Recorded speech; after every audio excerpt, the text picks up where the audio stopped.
Quienes pertenecemos al pueblo de Dios, pertenecemos a un pueblo que camina en la tierra.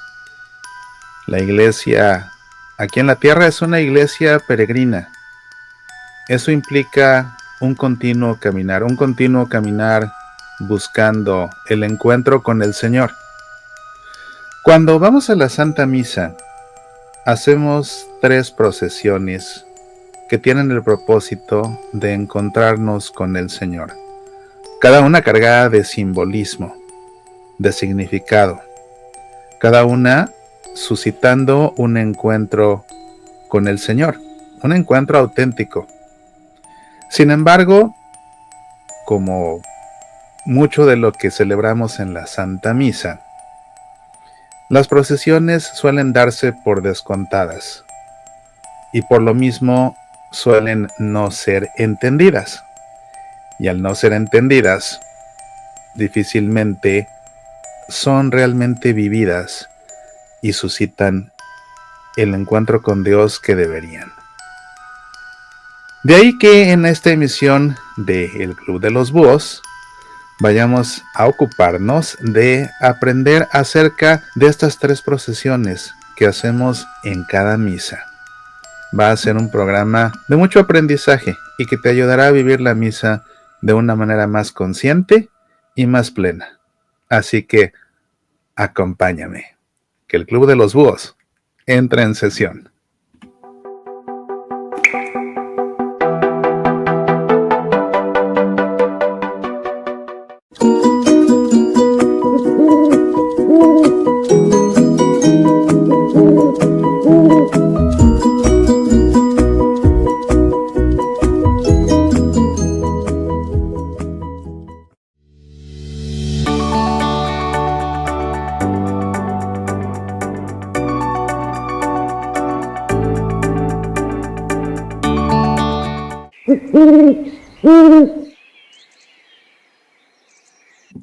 Me da un gusto enorme saludarte en una emisión más de El Club de los Búhos, el regreso de esta 4ª temporada. Después de 2 años de ausencia, estamos aquí, gracias a Dios, para continuar reflexionando acerca de la vida a la luz de nuestra fe católica y en esta noche con un tema eminentemente litúrgico. 3 procesiones. De las 4 que tienen lugar en la Santa Misa, vamos a detenernos a reflexionar acerca de 3. ¿Por qué de 3 y no de 4? Bueno, pues porque hay una que compete exclusivamente al diácono cuando va a proclamar el Evangelio. Y este programa es para todos en general, así que vamos a enfocarnos en las otras, aunque mencionaré esa del diácono para que quede claro al menos a qué me refiero y la puedas tú identificar cuando tenga lugar dentro de la liturgia de la palabra.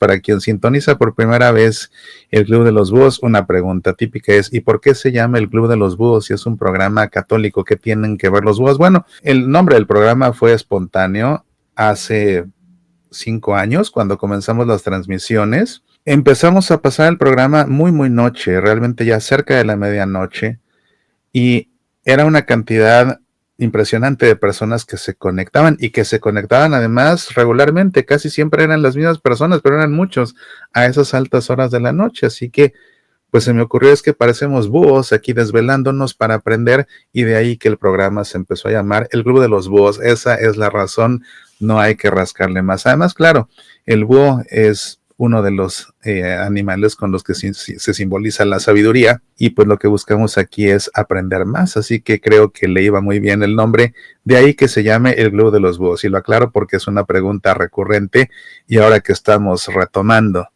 este proyecto, pues lógicamente que hay quien apenas comienza a ver el programa y pregunta o hasta cuestiona o hasta desafía: ¿y por qué el Club de los Búhos? ¿Se imaginan algo esotérico, algo? No, el búho a fin de cuentas es una de las aves que creó Dios, es una ave muy hermosa, sin lugar a dudas, y sí, ciertamente que pues es una ave que es nocturna y que se ha asociado con la sabiduría. Bueno, pues vamos a comenzar. Y como siempre, vamos a comenzar poniéndonos en presencia del Señor. Y nos encontramos esta noche de este jueves en un momento especial desde un punto de vista litúrgico, porque nos encontramos en las vísperas del Sagrado Corazón de Jesús. justamente el día de mañana, o ya litúrgicamente, estamos celebrando la solemnidad del Sagrado Corazón de Jesús. Y por esa razón es que me gustaría que tomemos como nuestra oración para iniciar este programa el himno de las primeras vísperas de esta solemnidad. Con él dirijámonos al Señor, pongámonos en su presencia. Además de que es un himno que por su tema va al caso con lo que vamos a estar reflexionando esta noche, así que todo se acomoda. Iniciemos pues en el nombre del Padre, y del Hijo, y del Espíritu Santo. Amén.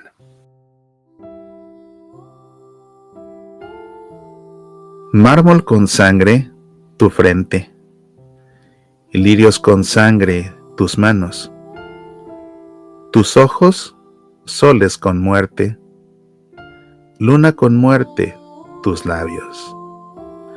Así quiero verte, Cristo, sangriento jardín de nardos, así con tus 5 llagas, cielo roto y estrellado.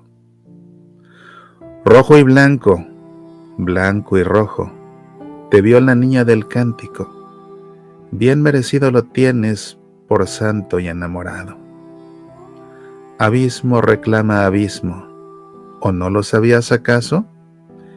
El amor llama a la muerte, muerte y amor son hermanos.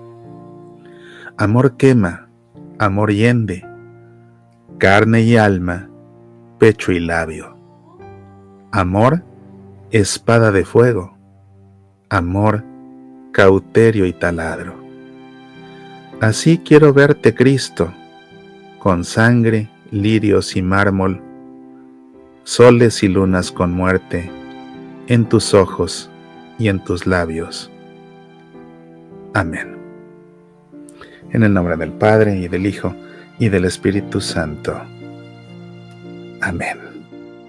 Pues así, habiéndonos puesto en presencia del Sagrado Corazón de Jesús, que se desangra de amor por nosotros, vamos a comenzar.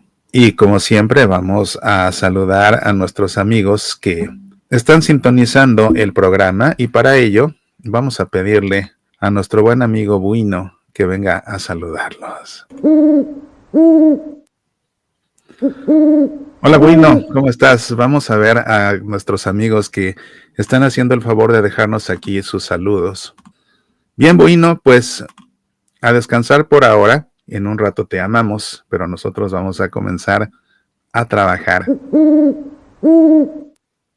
Pues bien, que como les decía yo, las procesiones que hacemos en la misa, como una buena parte de lo que sucede en la misa, pasa desapercibida, se da por descontada. Estas procesiones se dan por descontadas y están llenas de significado, así que vale más que entendamos, porque con estas procesiones nos acercamos al Señor una y otra vez, como miembros que estamos reunidos en esta asamblea que es la iglesia, y que es una iglesia peregrina en la tierra, y que peregrina con un destino, y ese destino es precisamente el encuentro con el Señor. En la misa hay 4 procesiones. Vamos a hablar aquí en el programa de 3 de ellas. Y pudiera parecer obvio porque las voy a mencionar, pero van a ver ustedes que entendiendo lo que significa cada una, no es algo realmente que se pueda obviar, es algo que más bien se tiene que valorar y que se tiene que apreciar. La primera es, por supuesto, la procesión de entrada. La segunda es la procesión que hace el diácono desde el altar, del cual toma el libro de los evangelios, y hace una procesión desde el altar hasta el ambón para proclamar desde ahí el evangelio. Es una procesión que, pues por ser una procesión, incluso puede, a gusto del sacerdote, y es el único criterio, a gusto del sacerdote, puede ir acompañada de incienso y de velas. Porque a gusto del sacerdote se puede emplear incienso o no en cada misa. Y si no, pues no se usa y ya. Pero bueno, esa es la segunda procesión, la que hace el diácono tomando el libro de los evangelios del altar para llevarlo hasta el sepulcro vacío. Y esa procesión tiene un significado muy bonito, muy bonito, que se los reservo para irnos por partes. En un momento más adelante se los explicaré. Después tenemos otra procesión ya en la liturgia de la Eucaristía, que es la procesión con la cual se presentan los dones, se llevan los dones hasta el altar. Y la última de las procesiones es la procesión para la comunión. Cada una de estas procesiones, salvo la que hace el diácono para proclamar el Evangelio, por eso esa pongamos la parte, pensemos en estas tres. Cada una de esas procesiones culmina con una oración. La procesión de entrada culmina con la oración colecta. La procesión en la que se presentan los dones culmina con la oración sobre las ofrendas. Y la procesión para recibir la comunión culmina con la oración después de la comunión. La parte fundamental para entender el sentido de estas procesiones es, por una parte, entender que hacemos una procesión porque somos ese pueblo de Dios caminante, que no es un pueblo de Dios estático. No somos una iglesia estática. Somos una iglesia en un continuo caminar. Y es un continuo caminar doble, porque es un continuo caminar que hacemos de manera personal, de manera individual. Cada uno de nosotros, porque para cada uno de nosotros, cuando nos tomamos en serio nuestra relación con Dios aquí en la tierra, nuestra vida personal es un caminar continuo y constante para llegar a Él al final de nuestro peregrinar aquí en la tierra. Pero no vamos solos, porque somos parte de una iglesia. Nuestra relación con Dios es una relación personal, pero no es una relación aislada. Esa relación con Dios, que sí es personal, la vivimos como parte de una comunidad, y esa comunidad es la iglesia, y es algo de lo cual no podemos nosotros disociarnos, porque esa iglesia es el cuerpo místico de Cristo. Así que, si somos cristianos, pertenecemos a su cuerpo místico, y así nuestra experiencia de fe y nuestro caminar es un caminar en conjunto, a la vez que individual. Si has hecho tú una peregrinación a algún santuario, lo puedes entender por la vivencia que has tenido. Vas caminando tú y te cansas tú, y tal vez te quedes atrás tú, o tal vez vayas más adelantado tú que otros, pero a fin de cuentas todos van caminando, y cuando llegan al destino final de la peregrinación, llegan todos. No hay un ganador que llega primero, no hay un perdedor que llega al último, no es una carrera, es una peregrinación que termina hasta que llegue el último, hasta que llegan todos. Cada quien a su paso, cada quien con sus fuerzas, cada quien con su cansancio, pero todos en conjunto. De la misma manera es nuestra experiencia como iglesia que peregrina aquí en la tierra, en que cada quien va caminando, cada quien se va cansando, cada quien tal vez se siente un poco a tomar nuevos bríos para seguir adelante, porque no se puede uno quedar sentado. Tal vez alguien en algunos momentos, en algunas etapas de este caminar por la vida, empiece a adelantarse, tal vez alguien comience a rezagarse, pero vamos, la clave está en no quedarnos sentados, sino en un seguir caminando, pero ese caminar individual otra vez va acompañado del caminar de toda la iglesia. Bien, eso es lo que experimentamos aquí precisamente en la Santa Misa. La segunda parte, por supuesto, es entender hacia dónde vamos. Claro, vamos hacia Dios, pero ubicándonos en el contexto litúrgico, que se celebra en un tiempo concreto y que se celebra además en un espacio sagrado, esa peregrinación que se hace dentro de ese espacio sagrado tiene un destino muy específico, y ese destino específico es el altar de Cristo. De manera que cada una de estas tres peregrinaciones, dejemos a un lado la del diácono, que está vinculada, ya les explicaré, pero cada una de estas tres peregrinaciones tiene como destino el altar de Cristo. ¿Y qué es lo que sucede en el altar de Cristo? En el altar de Cristo, Cristo ofrece su vida por nosotros. Lo que significa que en el altar, y por eso es un altar, Cristo muere por nosotros. De manera que en ese espacio sagrado, la peregrinación que se hace una y otra vez es una peregrinación que se hace hacia el Calvario, donde Cristo ofrece su vida, donde Cristo entrega su vida, donde Cristo muere por nosotros. Ese es el sentido. Vamos a entender una por una para que vean la riqueza que tiene cada parte, o bueno, que tiene cada una de estas tres. La procesión de entrada es una procesión que realiza el sacerdote acompañado por los ministros. La realizan a través del pasillo central y tiene que ser por el pasillo central. Tiene que ser por el pasillo central. O bien tiene que ser directamente de la sacristía al altar. Pensemos, por ejemplo, en las misas feriales, que son las misas de entre semana, aunque también podría ser en una misa dominical, que el sacerdote se traslade en una procesión de la sacristía hacia el altar. Y esa procesión, o sea, no es simplemente un caminar, porque no se llega de improviso al altar. La misa no comienza con un llegar de repente y sin orden, de forma improvisada, de forma abrupta al altar, no. Al altar se va en procesión. Aunque sea así de corta, de la puerta de la sacristía a la mesa del altar, el sacerdote va en procesión.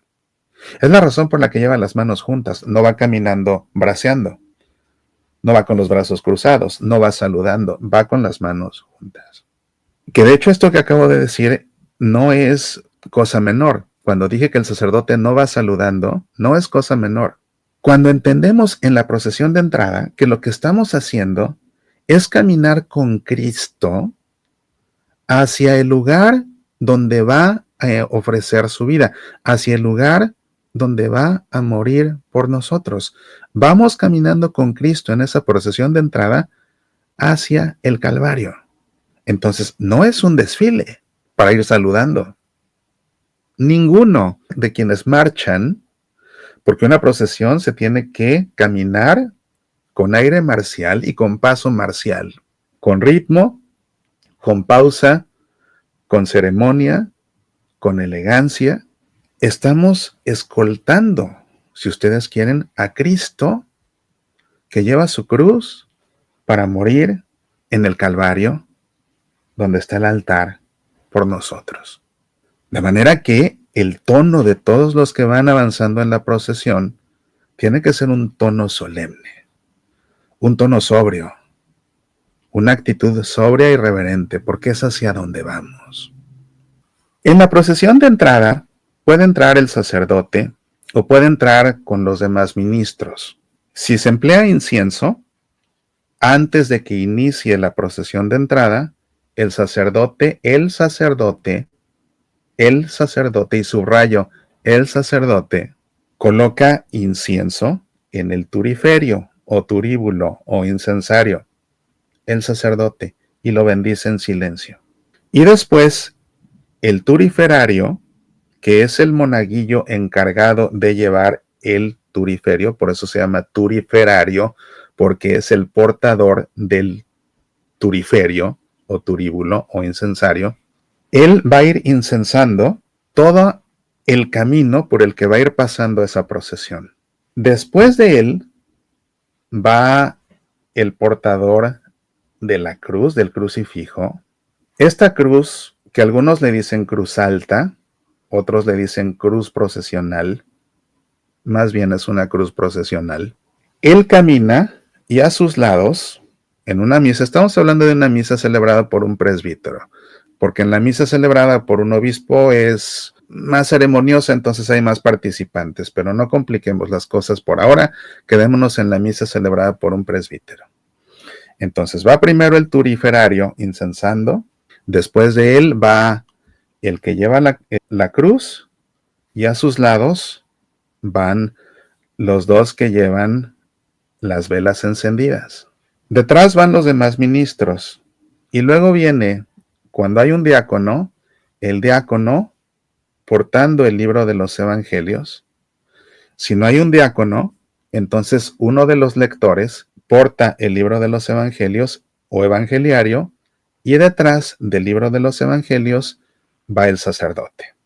La procesión se hace desde la entrada, desde la puerta de la iglesia, porque la puerta simboliza a Cristo.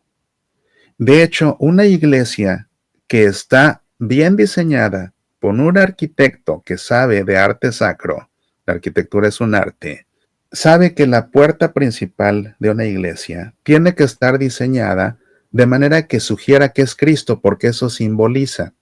Aun cuando no tuviera ningún motivo que sugiera nada, el hecho es que litúrgicamente la puerta principal de una iglesia simboliza a Cristo, porque en una de sus parábolas él dice: yo soy la puerta por la que entran y salen las ovejas. Entonces, por eso, de ahí parte la procesión de entrada. Se dirigen hacia el altar porque van escoltando a Cristo, que va a morir ahí en el Calvario. Atención con esto. La mirada de la asamblea en esa procesión de entrada no está fijada en los que están caminando en la procesión. ¿Por qué no? Cuando tú has sido parte de una peregrinación al santuario que tú quieras y vas caminando a donde tú quieras, o vas caminando con tu grupo a la Basílica de Guadalupe, o vas caminando con tu grupo a la Basílica de San Pedro, cuando te empiezas a acercar a la basílica, ¿dónde pones la mirada? ¿En la persona que va guiando la peregrinación? ¿En el grupo de personas que caminan en la peregrinación? ¿O pones tu mirada en la Basílica de Guadalupe? Cuando vas a Roma y vas por la vía de la Conciliazione y vas en una peregrinación, ¿dónde pones tu mirada? ¿En el guía? ¿En los que caminan contigo? No. Tu mirada está fija ¿en dónde? En el destino, en la Basílica de San Pedro. Entonces, el destino es lo que capta nuestra mirada. Y el destino de esta procesión es el altar, donde Cristo va a morir por nosotros. Entonces, mientras se lleva a cabo la procesión de entrada, la mirada de toda la asamblea no es mirando a los que vienen, sea la procesión que sea. Es que pude ir a Roma y el boleto y viene el Papa. La mirada está puesta en el altar. Es que es la boda de mi mejor amiga. La mirada, porque en las bodas, la celebración del matrimonio comienza con una procesión de entrada. La mirada se coloca en el destino. Esos novios no están dando ningún espectáculo para que la gente los vea. Esos novios van a caminar a donde Cristo se va a ofrecer para ofrecerse ellos ahí y hacerse sacramento. Entonces la mirada de toda la gente está puesta en el altar, en el destino. Una vez que llegan todos al altar, ahí depende de diferentes circunstancias. Si está la mesa del altar, pensemos por ejemplo aquí en esto que tengo aquí atrás no es una iglesia, es una capilla, entonces a lo mejor no representa perfectamente las cosas, pero se alcanza a ver aquí la mesa del altar. Aquí está la mesa del altar y detrás de la mesa del altar está el sagrario. ¿Lo ven? Aquí está el sagrario. Aquí está el sagrario. Entonces, cuando eso sucede y llegan en la procesión de entrada, cuando se llega al altar y el sagrario está colocado justo detrás de la mesa del altar, al llegar se hace una genuflexión al sagrario. Y después en toda la misa no se le vuelve a hacer una genuflexión al sagrario, sino que a partir de ahí hasta que acabe la misa, lo que se hace siempre es más bien hacer una inclinación profunda ante el altar si se pasa por el altar, porque el altar representa a Cristo. Ahora explicamos por qué. Los ministros que llevan algo en las manos, el que lleva el incienso, el que lleva la cruz, los que llevan las velas, el que lleva el libro de los evangelios, como llevan un objeto, ellos no hacen una genuflexión, ellos hacen una inclinación con la cabeza. ¿Por qué? Porque cuando uno lleva estos artículos, artículos litúrgicos en las manos, En primera, es complicado hacer la genuflexión. Imagínate si vas con el incienso. En segunda, no se ve estético. Y en tercera, puede ser peligroso. Los que llevan las velas se pueden quemar, lo mismo el del incienso. Entonces, por eso los que llevan algo en las manos no hacen genuflexión. Ellos simplemente inclinan la cabeza y van tomando su posición. En el caso del que lleva la cruz, dependiendo de cómo está configurado el altar, si no hay otra cruz y la cruz que se va a usar, el crucifijo de hecho que se va a usar para la celebración de la misa, es esa cruz que se usó en la procesión, entonces esa cruz se clava cerca, muy cerca del altar, precisamente para que presida toda la celebración de la misa. En ese caso, esa cruz se llama cruz astil o cruz martirial. Aquí en la configuración de esta capilla se puede ver la cruz procesional acá. Aquí la colocan pues en este lugar detrás del ambón, para que no compita con el crucifijo mayor, que es el que está de este lado. Pero cuando no hay ninguna otra cruz y realmente la cruz, el crucifijo que se emplea para que presida la misa es el mismo con el que se hizo la procesión, insisto, se clava muy cerca del altar y entonces se llama cruz astil o se llama cruz martirial. Y lo que simboliza es el árbol de la vida. Ese árbol de la vida que Dios vetó para Adán y Eva después de haber pecado, pero que después el libro del Apocalipsis concluye con el acceso nuevamente al árbol de la vida. Cuando hay un crucifijo ya colocado que pende, aquí es una capilla con un techo muy bajo, por eso es que está justamente el Cristo ahí, pero en una iglesia que suelen ser altas y tenemos un crucifijo grande que pende, ese entonces el que lleva la cruz en la procesión la coloca en otro lugar donde no compita. En ese caso, esa cruz grande es la que preside la misa y es la que preside de hecho todo el espacio litúrgico. Ya está fija y está empotrada en un lugar elevado. Esa cruz en ese caso se llama cruz gemata. Y se llama cruz gemata porque en la antigüedad la crux gemata estaba ornamentada con gemas preciosas. De ahí el nombre cruz gemata. Esa cruz gemata, a diferencia de la cruz astil o cruz martirial que simbolizaba el árbol de la vida, en el caso de la cruz gemata, que es esa cruz grande que ya está empotrada y que pende por encima, en ese caso, esa cruz representa la victoria del Cristo resucitado. Eso es lo que representa. Y como representa la victoria del Cristo resucitado, también es por lo que en tiempo de Pascua no se le debe tapar con una manta o con una sábana para poner en su lugar la imagen de un resucitado. Es que ya representa esa cruz la victoria del Cristo resucitado que fue crucificado. Es lo que simboliza. Bueno, después todos los demás ministros se trasladan a sus posiciones. El diácono o el lector que llevan el libro de los evangelios lo entronizan sobre el altar. Ese libro de los evangelios contiene la palabra viva de Cristo. Es por lo que entra en procesión, porque es la palabra viva de Cristo que va a hablar en verdad en la Santa Misa. De ahí que esa palabra de Cristo se entronice sobre el altar donde Cristo va a morir. Esta procesión de entrada llega el sacerdote al altar. Si usa incienso, pues entonces inciensa el crucifijo y después inciensa la mesa del altar rodeándolo. Si no usa incienso, entonces no lo hace. Pero al llegar al altar lo primero que hace es darle un ósculo, es decir, darle un beso.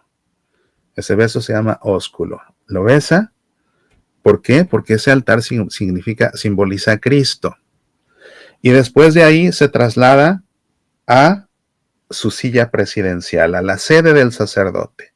No se sienta, simplemente se traslada a ese lugar.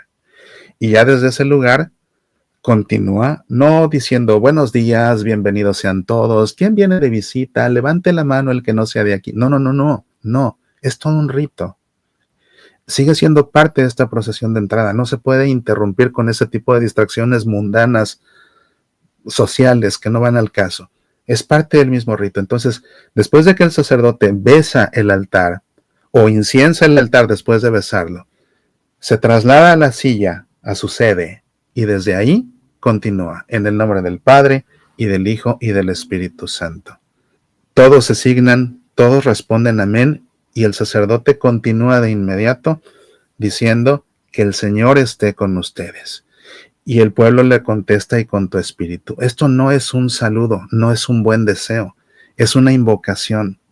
Es una fórmula epiclética. El sacerdote está invocando la presencia del Señor sobre toda la asamblea. ¿Por qué y para qué? Precisamente para que toda la asamblea sea capaz de celebrar la Santa Misa. Porque la Santa Misa no la celebra el sacerdote, la celebra Cristo Jesús a través de su iglesia. Entonces la misa la va a celebrar Cristo a través del sacerdote que preside y a través de toda la asamblea, que es un pueblo sacerdotal, porque todos fuimos ungidos como sacerdotes cuando nos bautizaron. Entonces, a través de todos va a celebrar.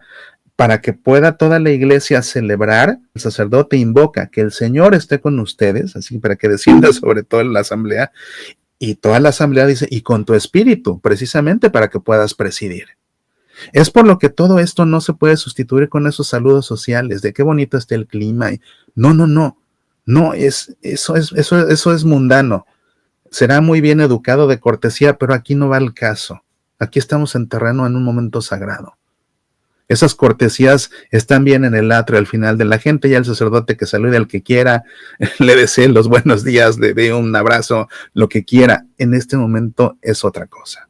Obviamente que llegando con Cristo al lugar donde va a morir, y antes de celebrar el misterio de su pasión y de su muerte y de su resurrección, es que obviamente la reacción que tenemos es que yo no merezco estar aquí, yo no soy digno de estar aquí. ¿Por qué no? Porque sé que sé quién soy, sé que no soy perfecto, sé que he hecho cosas que no debía, sé que lastimé a personas que no debí lastimar. Entonces lo primero que hago, mi primera reacción ante esa realidad de estar ahí justo después de que el sacerdote invocó la presencia de Dios sobre mí y sobre todos, caemos en la cuenta de que no somos dignos de estar ahí. Entonces nuestra reacción es pedirle perdón al Señor. Señor, ten piedad de nosotros. Por eso viene ahí el acto penitencial. Después, en las solemnidades, en los domingos que no son de Cuaresma y que no son de Adviento, nuestra siguiente reacción es adorar a Dios con el canto de gloria. Y entonces concluye toda esa procesión de entrada con la oración colecta, que es cuando el sacerdote dice, oremos, junta sus manos y se queda en silencio. Ese silencio antes de la oración colecta es muy profundo en su significado. En primera, se queda en silencio porque el propósito de la oración colecta es que en ese momento de la misa nosotros le pedimos a Dios por lo que le tengamos que pedir en esa misa. Cada vez que vamos a misa tenemos necesidades diferentes en la vida. Ese es el momento de pedirle a Dios. Ese es el momento de que cada quien le pida a Dios lo que necesita. En secreto, cuando el sacerdote dice oremos, junta las manos y se quedan en silencio, es para que oremos en lo secreto. Y después el sacerdote va a sintetizar todas esas oraciones personales rezando la oración colecta que aparece en el misal y elevándola a Dios. Y es la razón por la que el sacerdote junta las manos. La oración se llama colecta porque está colectando las oraciones personales de todos. Por eso se llama colecta. El sacerdote eleva esa oración colecta y esa oración colecta idealmente no la reza de cara al pueblo, no, sino de cara al oriente, a donde Cristo sale de lo alto, porque Jesús es el sol que nace de lo alto y el sol sale por el oriente. Esa oración colecta el sacerdote y la reza con las manos extendidas del Cristo que va a morir en la cruz. Bueno, esa es la procesión de entrada. Y como puedes ver, todo el significado que tiene amerita ser entendida y ser vivida como lo que es, y no darla por descontado, estar distraídos en cualquier cosa. O algo muy importante es que la procesión de entrada le da la pauta, la antífona de entrada, que precisamente nos nos ubica en el tono litúrgico de lo que estamos por celebrar. Pensemos, por ejemplo, ahora que estamos celebrando estas vísperas del Sagrado Corazón de Jesús. Por ejemplo, para la misa del Sagrado Corazón de Jesús, la antífona de entrada dice así, está tomada del Salmo 32, los proyectos de su corazón subsisten de generación en generación, para librar de la muerte a sus fieles y reanimarlos en tiempo de hambre. Esa es la actitud con la que hacemos esa procesión de entrada. Es importante poner atención a las antífonas de entrada. Después, ya en la liturgia de la palabra, viene esta segunda procesión, que es la procesión que realiza el diácono, que toma el libro de los evangelios o evangeliario que está entronizado sobre el altar donde muere Cristo. De ahí lo toma, después de que lo ha bendecido el sacerdote para que pueda proclamar. Es que esto es sublime. Y ojalá los diáconos lo supieran, porque esto es sublime. El diácono toma el libro de los evangelios del altar donde muere Cristo, porque eso es el altar, y de ahí lo traslada hasta el ambón, que representa siempre de los siempres. El ambón simboliza el sepulcro vacío, siempre. Un ambón es un lugar sagrado. Es por lo que no se puede, las normas litúrgicas son claras.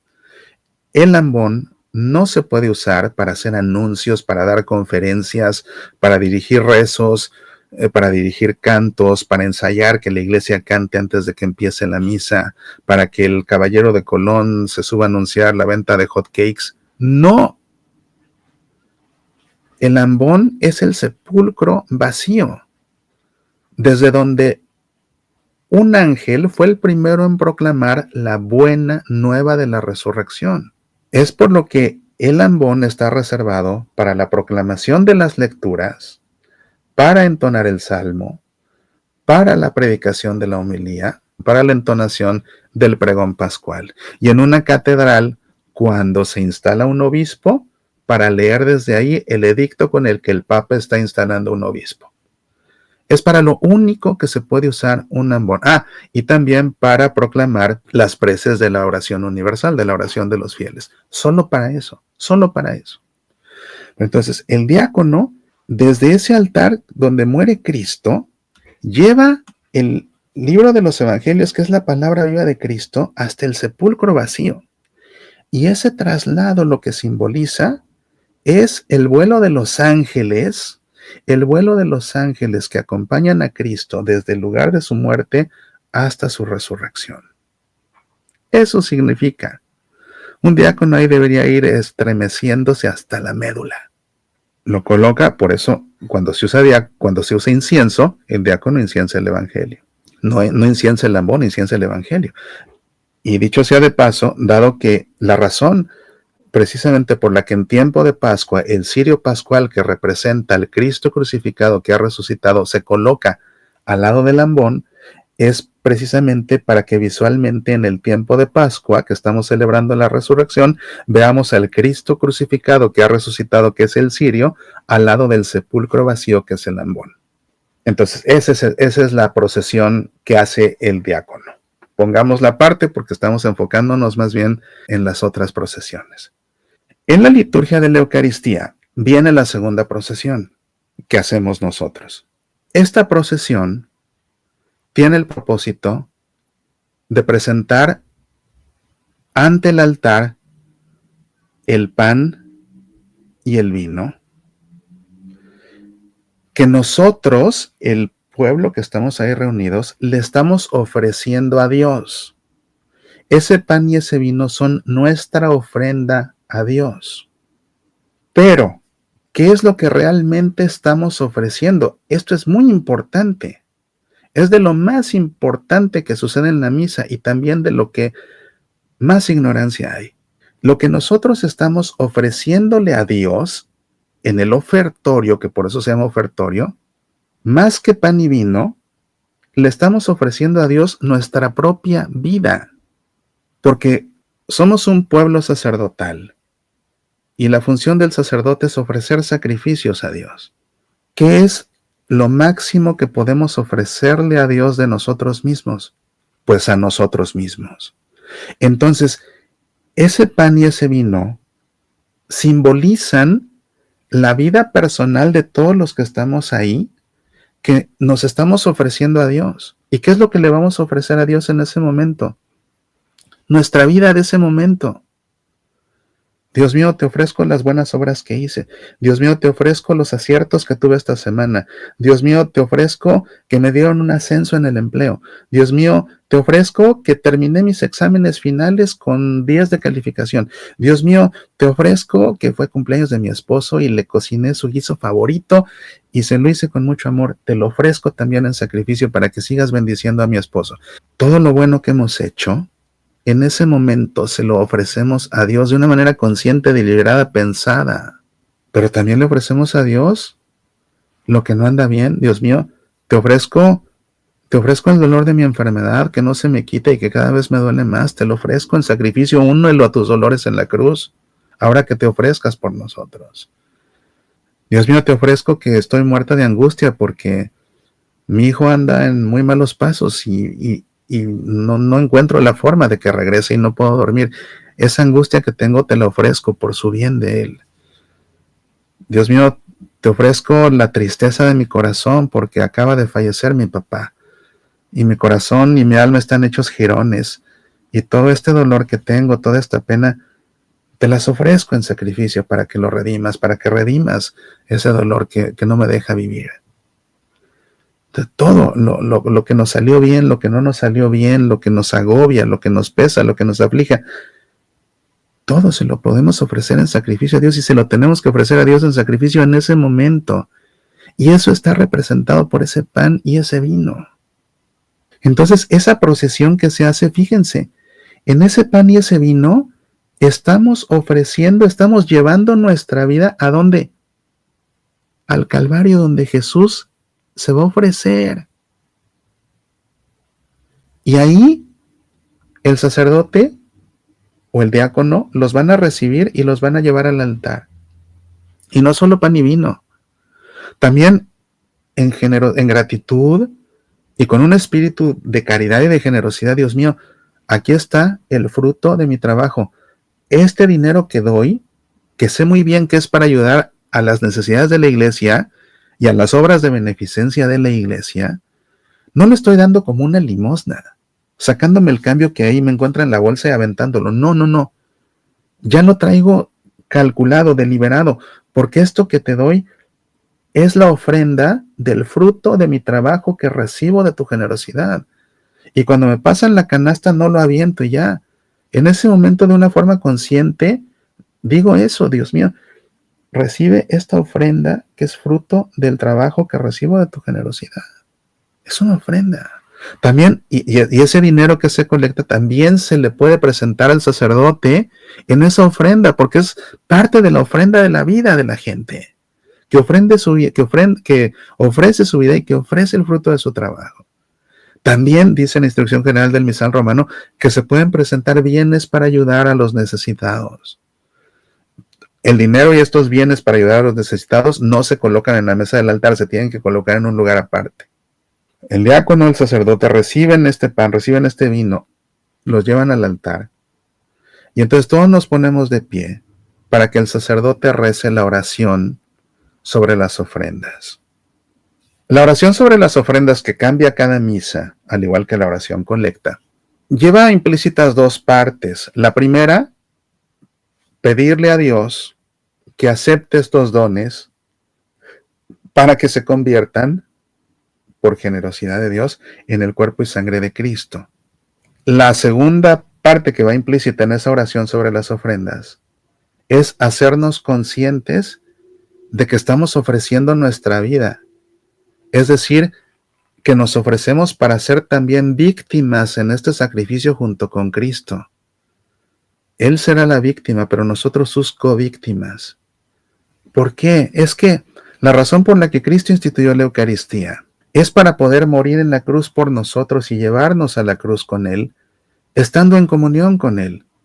Él instituyó la Eucaristía para que nos lo comamos y al comérnoslo poder entrar en comunión con Él con nosotros y nosotros con Él. Y estando en comunión con Él así puede ir a una cruz y llevarnos con Él morir por nosotros y que su muerte valga para nosotros porque estamos en comunión con Él y después cuando resucite que podamos tener vida eterna.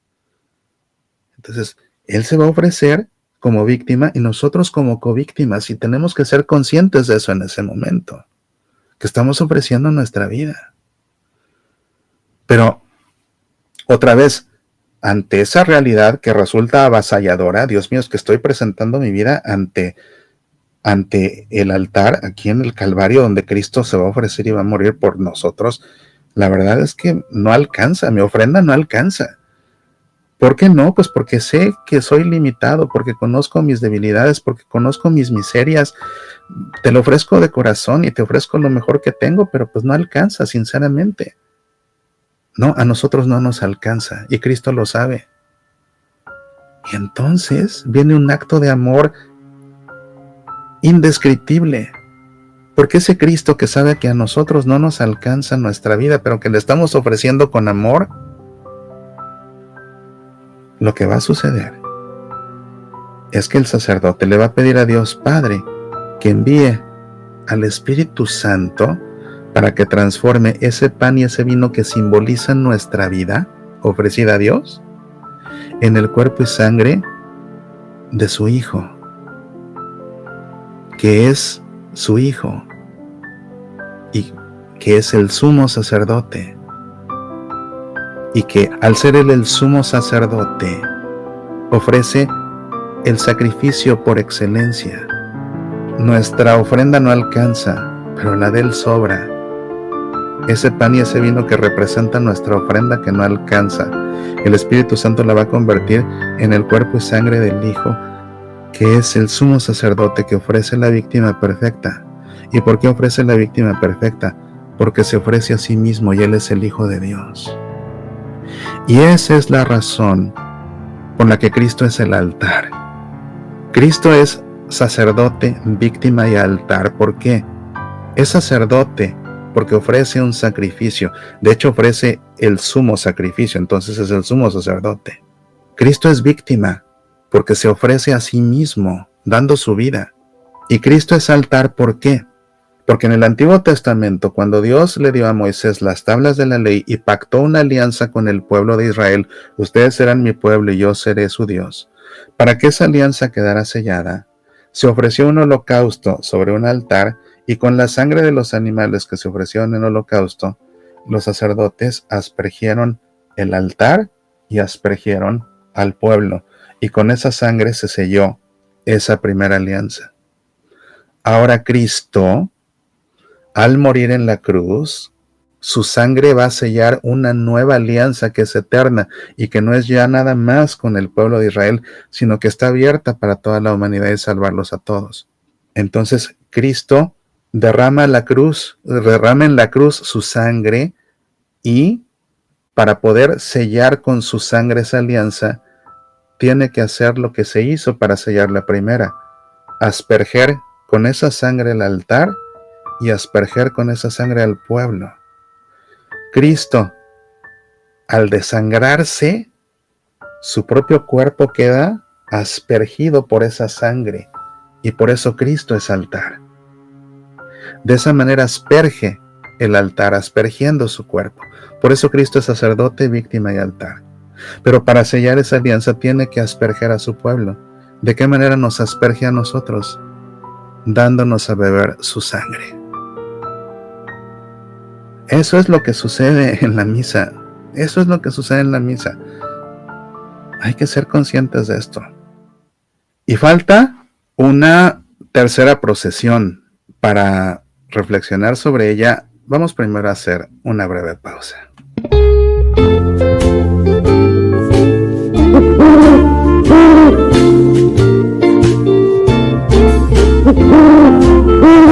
¿Alguna vez te has preguntado qué sucede en cada momento de la Santa Misa? ¿Por qué hacemos lo que hacemos? ¿Qué significado profundo tiene cada gesto y cada palabra? Te invito a descubrirlo en la Masterclass La Santa Misa como nunca te la habían explicado, una clase de 6 horas impartida por tu servidor Mauricio Pérez. En esta clase estudiaremos la misa de principio a fin, conocerás lo que debe ser, lo que no debe ser y entenderás el porqué de cada parte.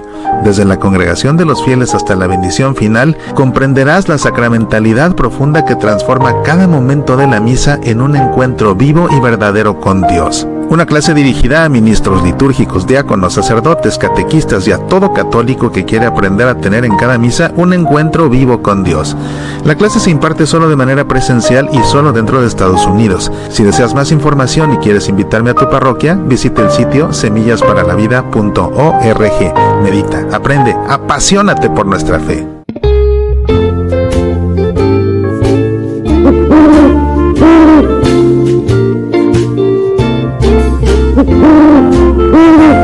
Pues tenemos aquí ahora al Búho Sabio. Hola, Búho Sabio, ¿cómo estás? Que viene aquí también a hacerse presente para que saludemos a todos nuestros amigos que nos han ido dejando sus comentarios a lo largo del programa.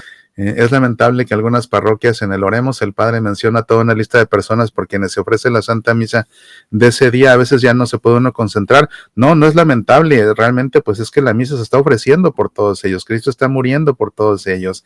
La misa se ofrece por todos ellos y tienen que ser mencionados.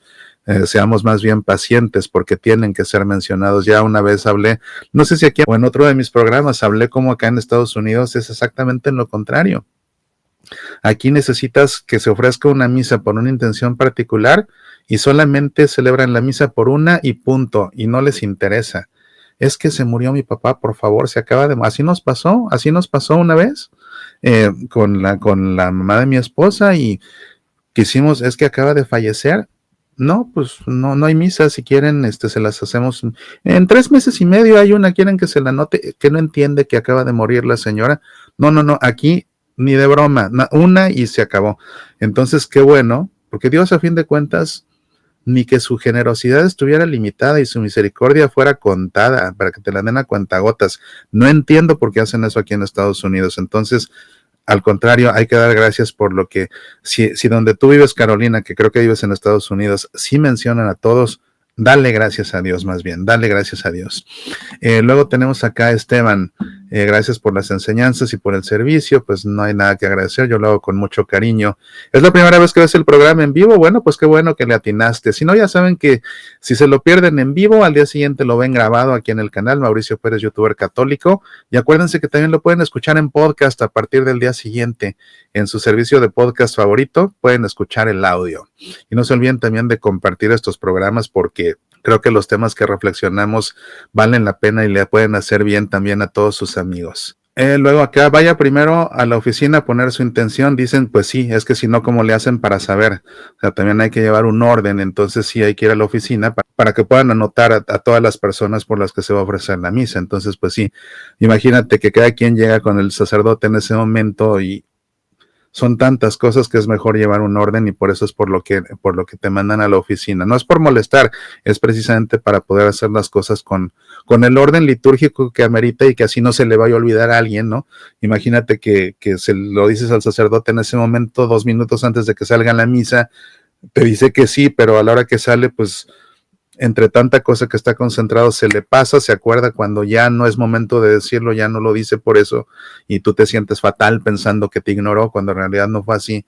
En cambio, si vas a la oficina y lo anotan, ya él lo tiene ya anotado, y así no se le escapa por ningún motivo. Entonces, pues sí, hay que llevar un orden, hay que llevar un orden. Muy bien, bueno, pues vamos a continuar porque todavía falta una de las procesiones que tenemos que reflexionar.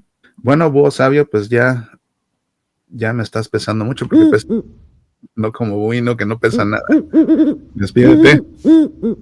Bueno, pues ya se va también el Búho Sabio por ahora. No, es que si así pesa, el Búho Sabio pesa bastante, aunque no parezca. Bueno, vamos entonces a continuar con la última de las procesiones.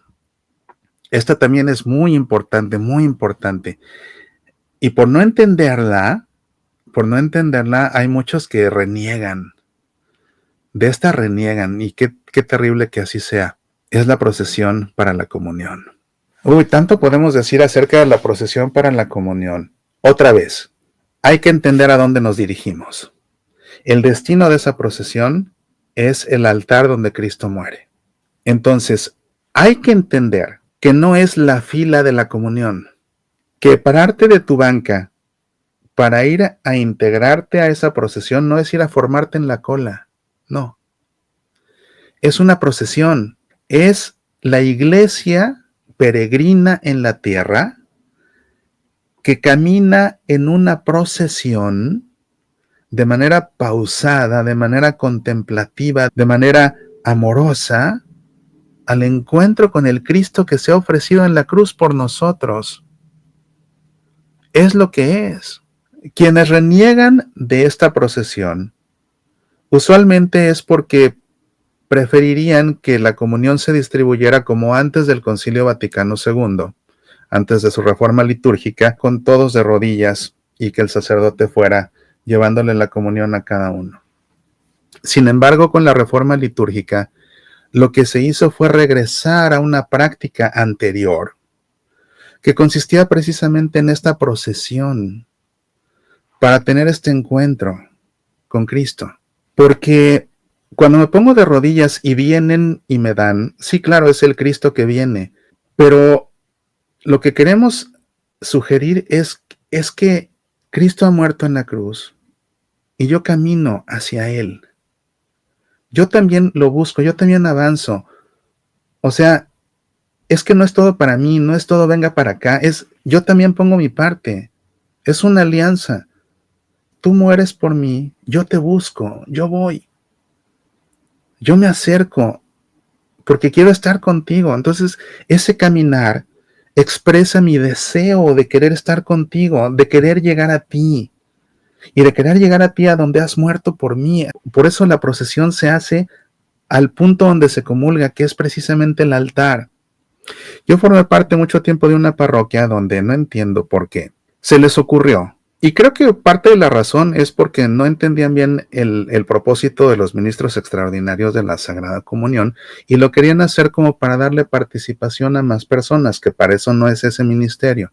Lo que hicieron fue que partieron la iglesia en 4 cuadrantes. A la mitad de las bancas las recorrieron para atrás y dejaron un pasillo horizontal, una especie de transepto donde no va un transepto realmente. Y entonces hay bancas, grupos de bancas delanteras y grupos de bancas traseras, por así decirlo. Y a la hora de la comunión, da la comunión el sacerdote en el altar, el diácono en el altar, un par de ministros a los lados, y vienen 4 ministros y se paran a la mitad en ese pasillo, a la mitad que se inventaron, y entonces los 2 cuadrantes posteriores comulgan a la mitad de la iglesia. Y se arruina todo el propósito sacramental de la procesión. Porque aparte, si en esa parroquia lo quisieron hacer para agilizar las cosas, digo, tienen una misa cada 3 horas. Y realmente, reloj en mano, si todo el mundo pasara a comulgar hasta el altar, la misa tardaría 6 minutos más. No ahorran mucho y tampoco hay la prisa de que comienza otra misa de inmediato, para nada. Y arruinan todo ese propósito de que los fieles vamos en peregrinación hasta el altar donde Cristo ha muerto para ahí tener el encuentro definitivo con Él. Porque de toda la misa, mi encuentro definitivo es, claro, me encuentro con Él a través de su cuerpo místico, que somos la iglesia, que somos todos los que estamos aquí. Me encuentro con Él escuchando su palabra. Me encuentro con Él viendo cómo el Dios Padre manda al Espíritu Santo y se convierte el pan y el vino en su cuerpo.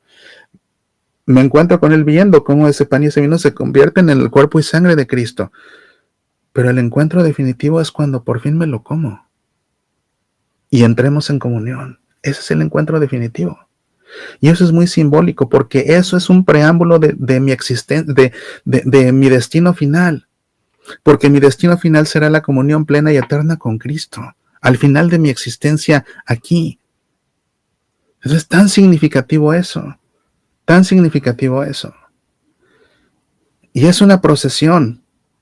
Entonces, el tono de la procesión, también me lo marca la antífona de la comunión. Es bien importante la antífona de la comunión porque me marca el tono con el que me tengo que acercar, la actitud con la que me tengo que acercar a comulgar. Pensemos, por ejemplo, vamos a ver qué dice la antífona de la comunión para esta solemnidad del Sagrado Corazón de Jesús. Dice así: uno de los soldados le traspasó el costado con su lanza, e inmediatamente salió sangre y agua. Cuando yo me acerco a comulgar, tengo que ir meditando justamente sobre estas palabras. Uno de los soldados le traspasó el costado con su lanza. O sea, en verdad Cristo murió. El sacerdote, el soldado comprobó que Cristo ya estaba muerto. Lo primero que tengo que entender es que Cristo sí murió y aparte murió por mí. Y voy caminando y voy a tener un encuentro con el Cristo que murió por mí. Eso me empieza a generar una sensación de asombro y de gratitud. Y salió sangre y salió agua, agua para limpiarnos, sangre para bañarnos y que se establezca esta nueva alianza de salvación, esta alianza eterna. Y esa sangre que derrama, me la voy a beber. Porque aunque consuma la pura hostia al comulgar, estoy al mismo tiempo consumiendo su cuerpo y su sangre, y su alma y su divinidad, va todo junto, porque a Cristo no se le puede disociar en partes. Entonces la comunión con la hostia sola es una comunión completa de su cuerpo, de su sangre, de su alma y de su divinidad. Y me acerco con esa convicción. Y en el momento en que el sacerdote me dice el cuerpo de Cristo, y lo veo, no al sacerdote, veo al Cristo. Cuando el sacerdote eleva la hostia y dice el cuerpo de Cristo, mi mirada tiene que estar puesta en el cuerpo de Cristo. En ese momento mi mirada tiene que contemplar al Cristo.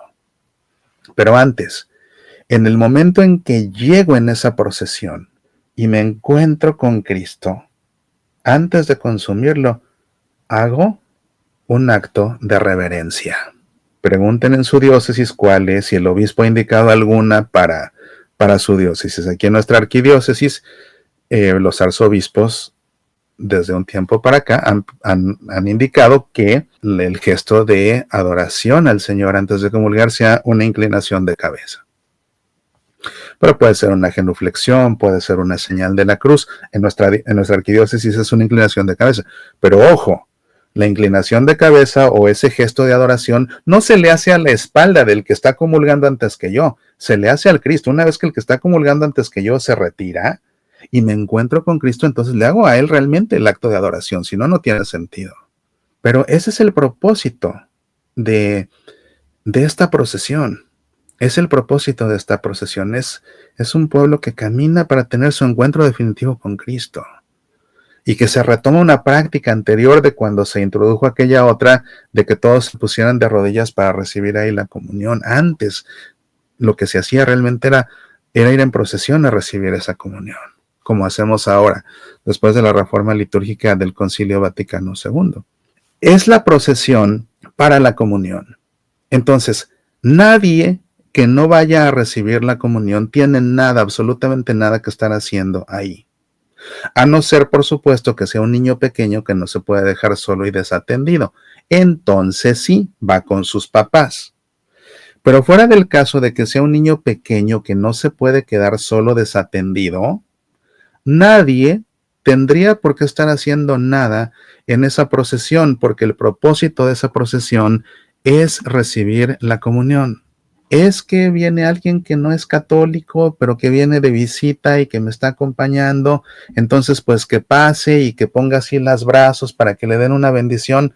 Para eso no es la fila para recibir bendiciones, es la procesión para la comunión. Nadie que no vaya a comulgar tiene nada que estar haciendo en esa procesión. El que quiera una bendición se espera. Cuando termine la misa, el sacerdote, en el momento para la bendición, nos va a bendecir absolutamente a todos. Esto tiene que quedar muy claro, muy claro. No es el momento de ir a recibir bendiciones, es el momento de ir a comulgar. Es que pues el que me visita no es católico, pues que se quede en la banca. ¿Para qué lo quieres a tu lado o detrás de ti? Es para comulgar, es la procesión para recibir la comunión, no es otra cosa. Que se quede en su banca. Es que me tengo que ir a confesar, tengo un pecado mortal que no me deja comulgar.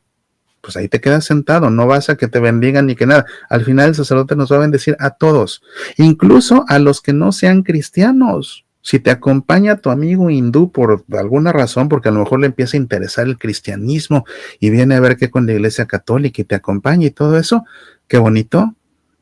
No es católico, ni siquiera cristiano. Terminando la misa, se va a ir con una bendición. Porque al final el sacerdote bendice a todos, no dice, retírense los que no sean católicos, retírense los que tengan un pecado mortal, porque voy a dar la bendición. No, la bendición se la da a todititos, los presentes, a todos, aunque no creyeran en Dios incluso, así. Entonces, otra vez, esta es la procesión para la comunión. Después de la comunión viene la purificación de las vasijas sagradas y entonces viene la conclusión de esta procesión, que es la oración después de la comunión, que como te digo, cada procesión concluye con su propia oración. La procesión de entrada con la oración colecta, la procesión para presentar los dones con la oración sobre las ofrendas y la procesión para recibir la comunión con la oración después de la comunión, que es la que se reza antes de que el sacerdote dé la bendición o antes de que diga los anuncios, ¿no? Estas son las tres procesiones. Entenderlas definitivamente le da otro sentido a la misa. Resumen rápido, en la procesión de entrada caminamos, escoltamos a Cristo que va caminando hacia el altar donde va a ofrecer su vida en una cruz, ahí en el Calvario. Nuestra mirada no está puesta en la procesión, nuestra mirada está puesta. Porque esos que están caminando en esa procesión nos están representando a todos. Es como si todos fuéramos caminando.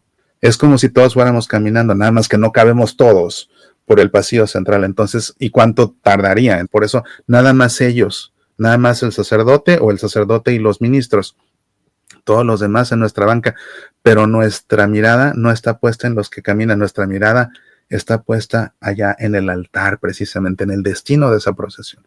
La procesión para presentar los dones, pan y vino que simbolizan nuestra vida, el dinero que representa el fruto de nuestro trabajo que recibimos de la generosidad de Dios y que presentamos como ofrenda, también como un acto de misericordia, de misericordia, como una obra de misericordia para ayudar a las necesidades de la iglesia. Entonces, esa procesión hacia el altar donde Cristo va a morir en la cruz, que lo que estamos ofreciendo es nuestra propia vida a través de ese pan y ese vino para que el Espíritu Santo los convierta en el cuerpo y sangre de Cristo y Él se ofrezca como sumo sacerdote y víctima perfecta.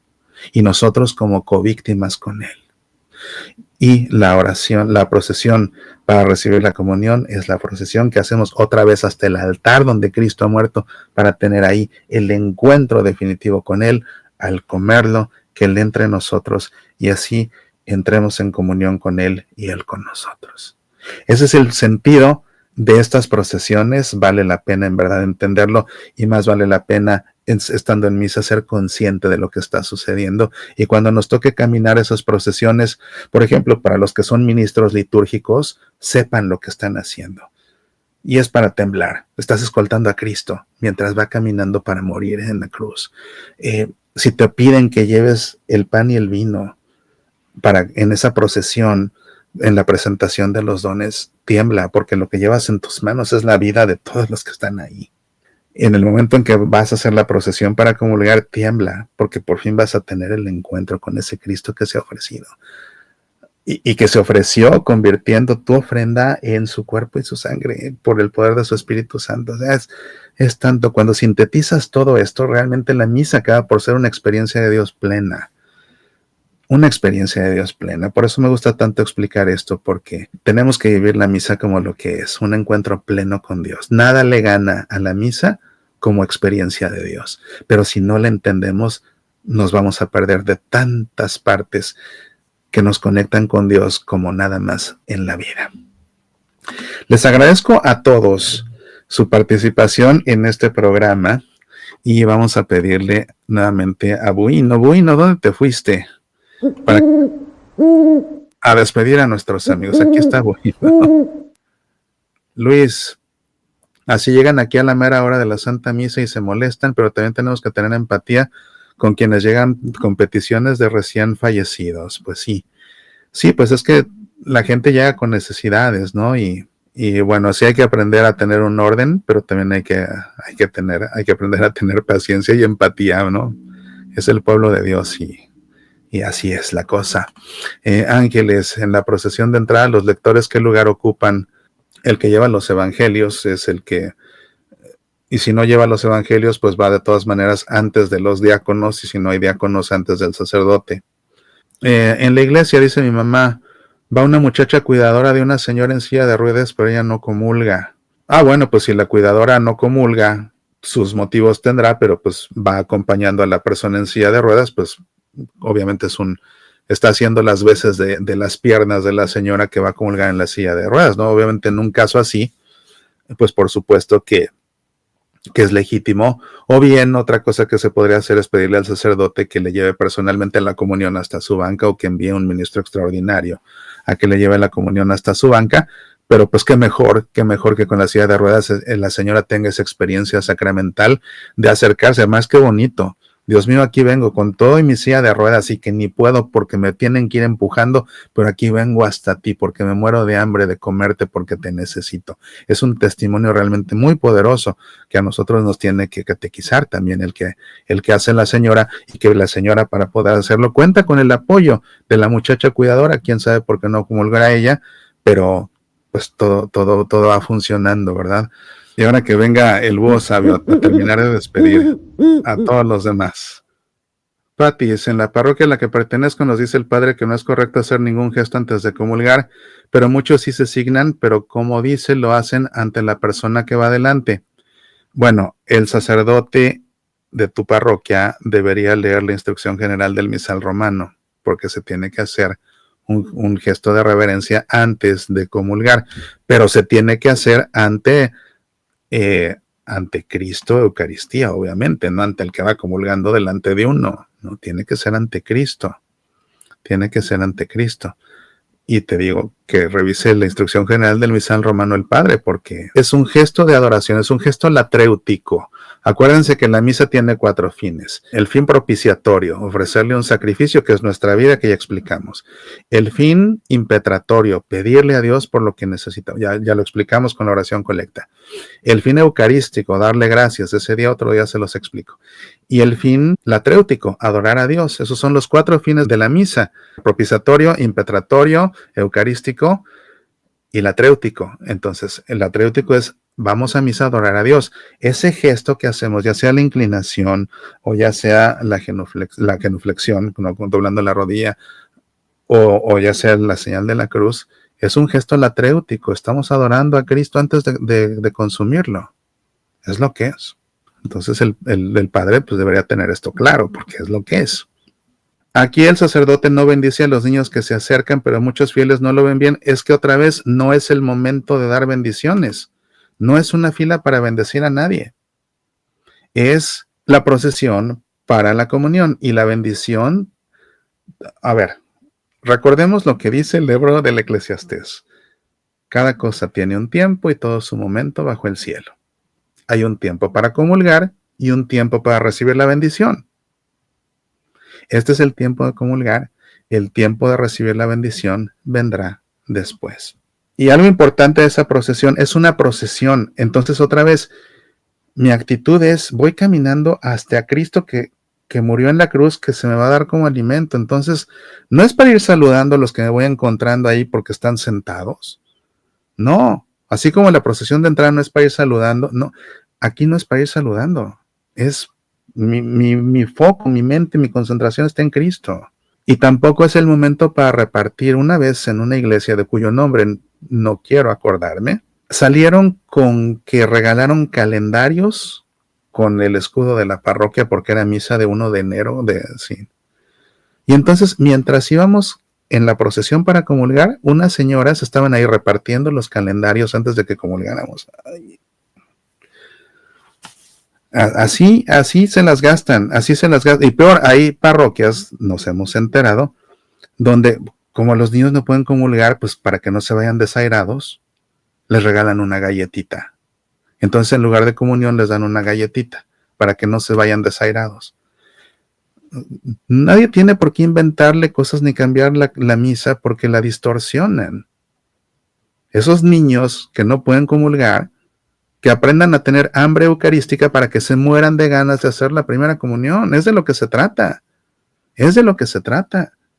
De que te mueras de ganas de comulgar porque ves que no puedes. Y que eso te suscite esa inquietud y esas ganas, esas ansias. Para entonces prepararte para hacer tu primera comunión. Si lo suples con cosas, pues entonces se mata el objetivo. O sea, ¿no? No tiene sentido. A nosotros también nos dice lo mismo el Padre, que no hagamos reverencia y que no nos signemos porque podemos tirar la Eucaristía. Bueno, díganle al Padre que estudie la instrucción general del misal romano, número 1. Número 2, es una inclinación de cabeza o una inclinación, pero aunque hicieras una inclinación profunda, pues obviamente no la vas a hacer encima de él, la vas a hacer un paso antes. O sea, lo que puedes hacer es simplemente que te esperas a que la persona de adelante comulgue y una vez que se aparta, antes de avanzar, es lo que yo hago. Antes de dar un paso, hago yo mi inclinación y entonces ya doy un paso y comulgo. Funciona perfectamente bien. A los padres que no les gusta que sucedan estas cosas, 1, tienen que estudiar bien la liturgia y 2, tienen que enseñarla, porque muchos de estos problemas se resuelven catequizando a la gente. Entonces, en lugar de ponerse a prohibir, mejor catequicen. Yo creo que toma el mismo tiempo catequizar que prohibir. Y aparte es lo correcto, catequizar en vez de prohibir. Y finalmente, el Ave María de Schubert. El Ave María, de entrada, ni siquiera es un canto litúrgico, tuvo un origen enteramente diferente. Y cuando les gustó la música para meterle el Ave María, en las primeras versiones que le metieron el Ave María a esa música de Schubert, omitían la expresión Mater Dei. Entonces, con eso se negaba que María fuera la Madre de Dios. Yo creo que ante los reclamos, precisamente porque eso lo vuelve en una oración que pues cometió una herejía al negar el dogma de la Teotocos, de María la Madre de Dios, ¿no? Quizás quien se dio cuenta después, o quizás ante los reclamos, en versiones posteriores, le agregaron el Mater Dei. Pues esa era la razón. Pero además no es un canto litúrgico, y además de que no es un canto litúrgico, otra vez, ni siquiera originalmente era un canto católico. Y yo a lo que me refería cuando hablé de la Ave María de Schubert, mi querido Ricardo, si recuerdas, era acerca de la plegaria eucarística que tiene que, por la importancia que tiene la plegaria eucarística, no puede ser acompañada con cantos, ni siquiera con música instrumental. Y yo explicaba que en muchas bodas sucede que precisamente en el momento de la consagración, que es el momento cumbre de toda la plegaria eucarística, en muchas bodas salen con que tocan el Ave María y para colmo, fue lo que dije, y para colmo el Ave María de Schubert, y dije en el programa que además es herético. Pero me refería a ese aspecto de esa omisión en esa primera o primeras versiones en que le trataron de impostar la letra de la oración de la Ave María a esta música de Schubert, que insisto, no tenía la intención de un principio ni siquiera de ser una Ave María. Bien, amigos queridos, me despido de ustedes, les agradezco muchísimo su atención. Recuerden que si no vieron el programa completo, lo pueden ver mañana grabado aquí en Mauricio Pérez, youtuber católico. Acuérdense que hay 2 versiones. La que pasa en vivo tiene todos los comentarios con ustedes y mis interacciones con ustedes. Al día siguiente aparece una segunda versión. Es una versión abreviada. En esa segunda versión no aparecen los saludos de ustedes ni mis interacciones con ustedes, a menos que se trate de una pregunta que la explicación que yo haya dado aporte al tema que estamos desarrollando. En ese caso la dejo. Entonces hay 2 versiones, la larga y completa en vivo y la que aparece al día siguiente recortada, porque si hay personas que, seamos honestos, a ustedes les gusta verlo en vivo porque les gusta la interacción, pero también hay personas que no lo ven en vivo porque no les gusta la interacción, porque los distrae, porque quieren ir al grano. Entonces, pues para servirlos a todos, tenemos la versión interactiva en vivo y la versión editada para los que les gusta ir al grano. Así, todos contentos, todos felices y todos bien servidos, o al menos servidos lo mejor que uno pueda, ¿verdad? Que sí, despídete, búho sabio, de todos nuestros amigos. Muy bien, pues muchísimas gracias a todos, que descansen, que Dios los llene a todos de bendiciones. Apasionate por nuestra fe. Olivia es azafata en Southwind Airlines.